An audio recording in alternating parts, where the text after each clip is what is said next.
ঘরে বা বাহিরে রান্নার অবিচ্ছেদ্য অংশ হাঁড়ি পাতিল। গোলাকৃতি, চ্যাপ্টা কিংবা সমান বিভিন্ন ধরনের হাঁড়ি পাতিলের চল রয়েছে বাঙালির রসোই ঘরে।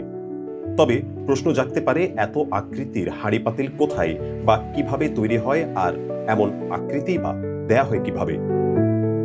চট্টগ্রামের মুরাদপুর এলাকায় হাঁড়ি পাতিল তৈরির একটি কারখানায় দেখা যায় বেশ ব্যস্ত সময় পার করছে শ্রমিকরা। কয়েক ধরনের মেশিন ঘুরে পূর্ণাঙ্গ রূপ পায় রান্নায় ব্যবহৃত হাঁড়ি পাতিল। আর এসব তৈজসপত্র তৈরির মেশিনগুলো ভিন্ন কোনো দেশ থেকে আনা নয়, বরং দেশীয়। বাংলাদেশের মেশিন, বাংলাদেশের প্লেটগুলো তৈরি হয় বাংলাদেশে বানানো হয়। একেবারে সমান বা গোলাকৃতির প্লেট থেকে দেশীয় এসব মেশিনে বানিয়ে ফেলা হয় রান্না উপযোগী হাঁড়ি পাতিল।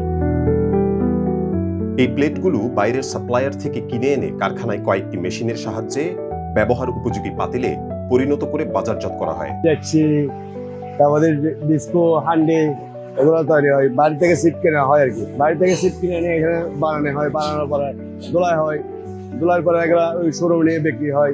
কুমিল্লা যায়, এই টেকনাফ যায়, বিভিন্ন জেলায় এগুলো মালগুলো চলে যায়, চট্টগ্রামে থাকে না। প্রধান উপকরণ প্লেটগুলো কিনে আনার পরে প্রথমে সেখানে কোম্পানির সিল লাগানো হয়।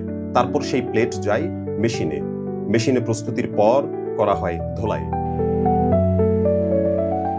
প্রথমত কাঁচামাল গলিয়ে এসব গোল বা বৃত্তাকার প্লেট তৈরি হয়, যা কারখানায় কিনে আনার পর প্রথম মেশিনে গিয়ে শেপিং বা আকৃতিকরণ করা হয়। পরের মেশিনকে কর্মরত শ্রমিকদের ভাষায় বলা হয় গলা, যে মেশিনে শেপিং করা প্লেটকে কুঁচকে ফেলার কাজ করা হয়। আর এরপর সর্বশেষ মেশিনে করা হয় ফিনিশিং। এগুলো একটা সিল মারা হয়, সিল মারার পরে কোম্পানি সিল শেপ মারতে হয়। এগুলো তলা, ওটা ওই মেশিনটা আছে গলা, এটা প্লেটকে বড়া ফেলবে। প্লেট এটাকে একটা প্লেট থাকে না, এটাকে বড়াবে, তারপর দিয়ে ওইটার জায়গায় ফিনিশিং হবে। কোনটাতে? ওই পরের মেশিনের জায়গায় ফিনিশিং হবে। জানা যায় এই কারখানার এক একজন শ্রমিক 8 ঘন্টার কাজে দিনে সর্বোচ্চ প্রায় 200 কেজির মতো প্লেটকে মেশিনের সাহায্যে হাঁড়ি পাতিল আকৃতিতে রূপান্তর করতে পারে। কেজির মাপ, ছোট আছে, বড় আছে। অনুমানিক একটা মানুষের শেপ মারতে পারবে। ধরো এক মেশিনে শেপ মারলে, যদি শেপ মারে প্রায় 120 থেকে 150-200 কেজি পর্যন্ত শেপ মারতে পারবে, আর 180 কেজি 150 কেজি ফিনিশ করতে পারবে। প্রায় 12 বছর যাবৎ হাঁড়ি পাতিল তৈরির কারখানায় কাজ করা এই শ্রমিক জানান, এই শিল্পে কাজ করা অনেকেই দীর্ঘদিন কাজ করার পর বিদেশেও কাজ করার সুযোগ পেয়েছে। না, এরকম চেষ্টা করি না আবু।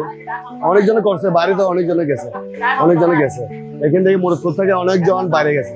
লরি, টপ সেট, ধরো বিভিন্ন রকমের আইটেমের যেগুলো চলতেছে বাইরে, সেগুলো বানাতেছে আর কি। এখানে তো চলতেছে আমাদের এখানে শুধু ডেকসি তৈরি হবে। সব মিলিয়ে দেশের অর্থনৈতিক সমৃদ্ধির পথে এই শিল্পের রয়েছে অপার সম্ভাবনা এবং বিদেশে শ্রম রপ্তানির সুযোগও। মোহাম্মদ আকিল, বাংলা নিউজ 24, চট্টগ্রাম।